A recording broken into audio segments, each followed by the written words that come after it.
Olá, meus amores, sejam muito bem-vindos a mais um vídeo do nosso quadro Você Pergunta e Eu Respondo. Eu tô aqui na piscina do prédio, o dia tá tão lindo, eu falei, vou fazer esse vídeo na externa pra eles.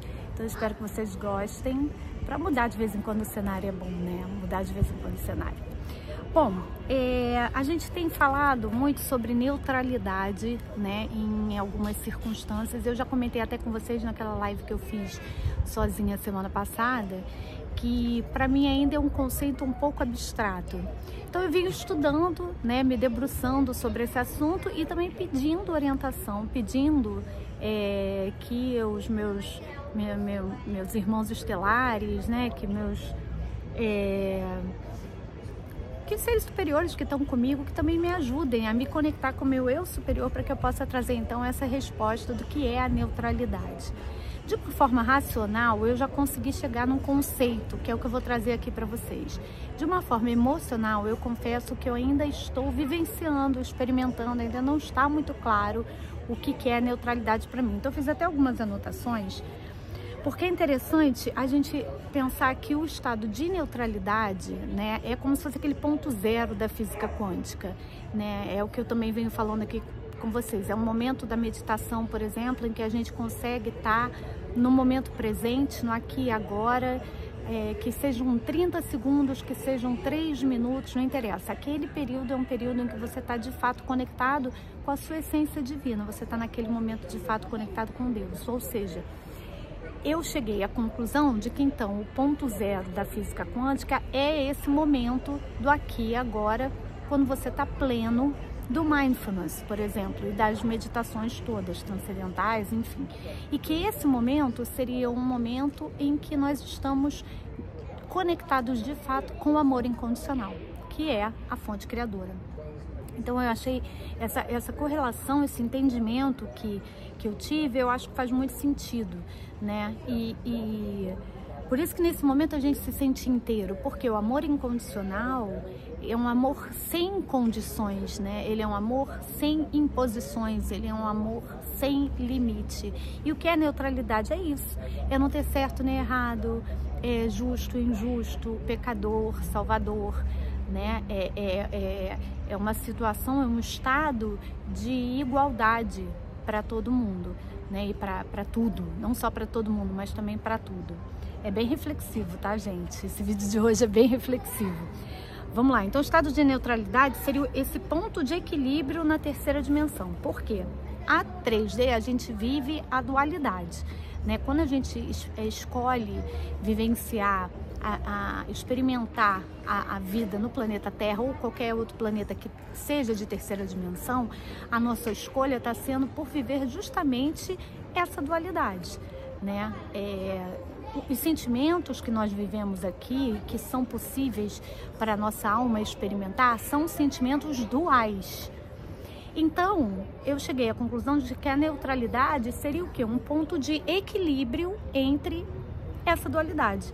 Então, se nós estamos na terceira dimensão e nós estamos sempre brigando entre um extremo e o outro, né? E visitando sentimentos e situações de um extremo e de outro, o ponto de neutralidade seria justamente um ponto de equilíbrio dessa dualidade.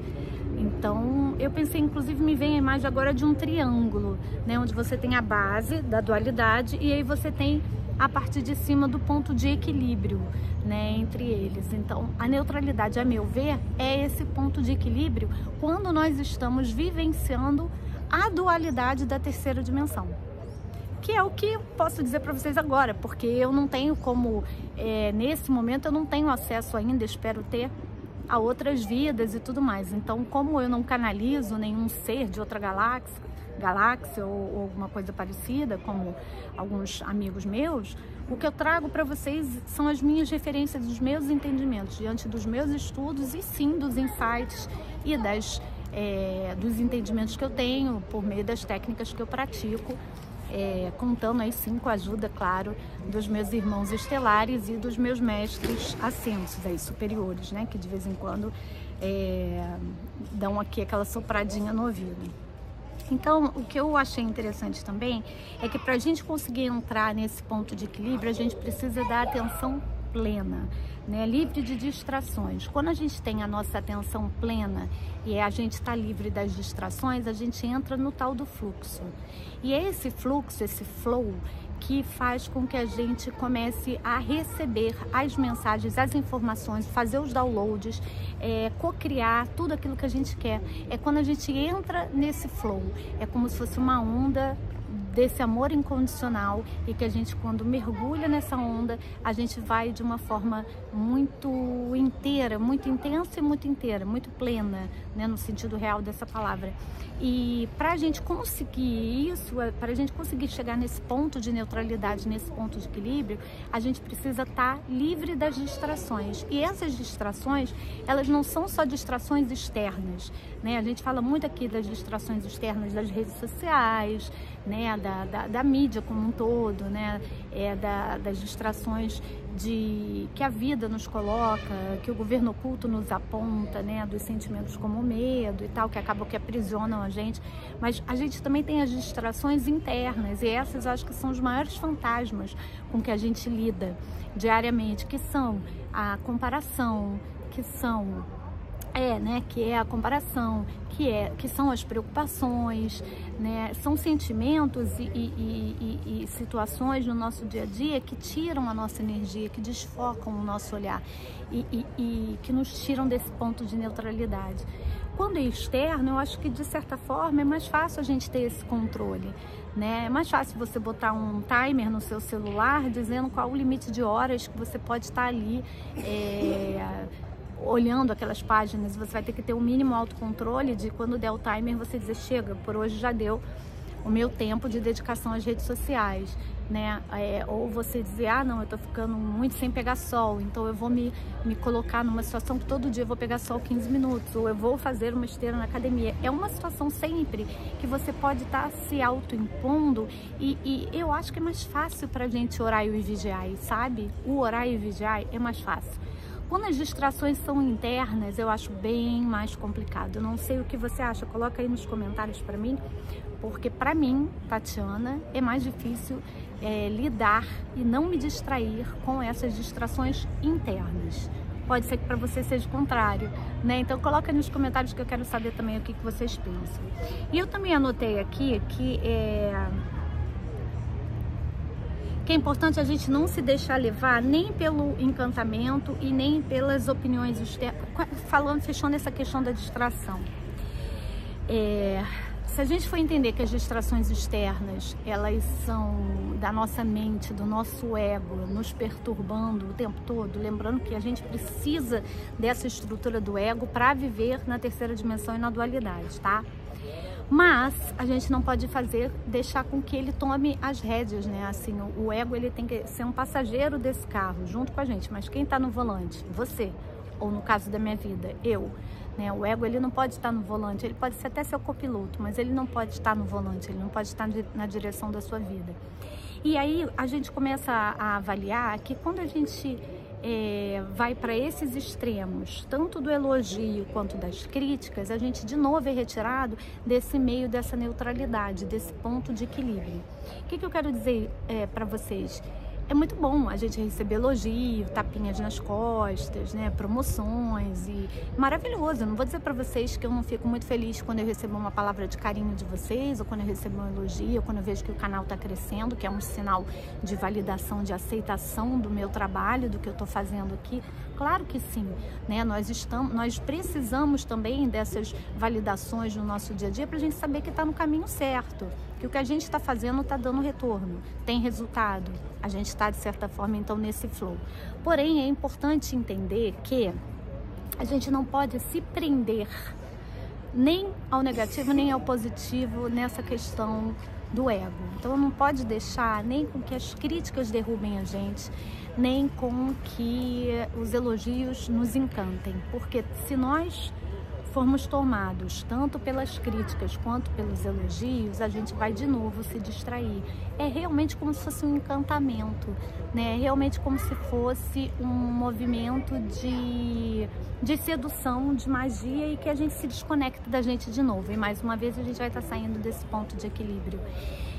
Isso é muito difícil para quem trabalha com vídeo, né, como eu, é muito difícil para quem trabalha com música, como eu. E eu acho que em algumas profissões isso fica mais latente do que em outras, né? De uma modo geral, quem trabalha com público, pode ser um vendedor, pode ser um palestrante, pode ser um professor, ele tem mais facilmente essa sensação da crítica do outro para com ele ou do elogio do outro para com ele, né? Acho que algumas profissões que são, de repente, mais autônomas, não sei, talvez não tenha tanto isso, não sei. É só uma... Mas o fato é que também, quando eu escolhi vir pra cá, por exemplo, eu, Tatiana, escolhi nessa vida ser cantora, ser youtuber, ser jornalista. Eu também escolhi profissões que me colocariam sempre diante desse desafio, né? Para que eu não caísse nem no encantamento dos elogios, nem na masmorra das críticas negativas, né? Então também tem isso um pouco, eu acho, que quando isso é importante para você trabalhar, você escolhe logo uma profissão que vai te colocar com esse foco ali de trabalho. De repente, para você que está assistindo, pode não ser um grande desafio, porque pode não ser uma coisa que você tem que trabalhar aqui, né? Então, por isso, você de repente escolher uma profissão que não te exige tanto, né? Que não te coloca tanto nesses opostos, né? Entre a crítica e o elogio. Então, também é interessante. E aí, meus amores, é pensar que o propósito da nossa vida é a evolução da consciência, né? O nosso propósito aqui é evoluir. Então, vamos acolher com muito carinho também essa questão da neutralidade. Porque não é uma questão só de raciocinar ou de racionalizar, é uma questão da gente sentir, como eu falei no início do vídeo, é uma questão da gente deixar que essa neutralidade faça parte da nossa vida, sem que a gente também perca a nossa intensidade, que é tão bonita a intensidade do ser humano, né? A neutralidade não quer dizer que você não liga para mais nada e que o que vier tá bom e tá tudo certo, não é isso. A neutralidade é você não se colocar numa posição em que você julgue, não se colocar numa posição em que você defina o que é certo e o que é errado. É acolher, é ser misericordioso, é ser amoroso com todas as condições e escolhas dos outros. É ser amoroso e acolher as suas próprias escolhas, né? Então, essa, para mim, é a busca da neutralidade. E essa, para mim, esse é o entendimento que eu tive do que é a neutralidade. Neutralidade é a força do amor incondicional, é a própria fonte criadora. E é justamente o nosso grande trabalho enquanto seres que vivem na terceira dimensão, buscando o equilíbrio da dualidade que nós vivemos aqui na terceira dimensão, buscando na neutralidade esse ponto de equilíbrio para a nossa evolução. Meus amores, espero que vocês tenham gostado desse vídeo, foi bem reflexivo, né? E amanhã eu volto com o meu quadro diário de Pílulas de Despertar. Tô querendo muito fazer uma live essa semana com vocês e vou avisando aqui, tá bom? Então fiquem ligados, muito obrigada pela presença, pela companhia, pela audiência. Lembrem de curtir o vídeo, encaminhem, compartilhem se vocês acham que pode ser uma lanterninha de luz na vida de alguém que é importante para vocês. Comentem, que é super bacana, não só para o algoritmo saber que o vídeo é relevante, mas também para mim, para eu saber o que vocês estão pensando, o que vocês estão achando. E é muito bacana a gente, de certa forma, fazer desse espaço dos comentários aqui um espaço de terapia coletiva, né? Um espaço de... é o nosso sarau, eu vou começar a usar esse termo, eu gosto muito desse termo, é o nosso sarau, onde a gente pode estar aqui exprimindo nossas ideias, nossas convicções, nossos questionamentos, um espaço de filosofia, de reflexão, onde todos são muito bem-vindos. Muito obrigada, amanhã eu tô de volta, beijo, beijo, fui!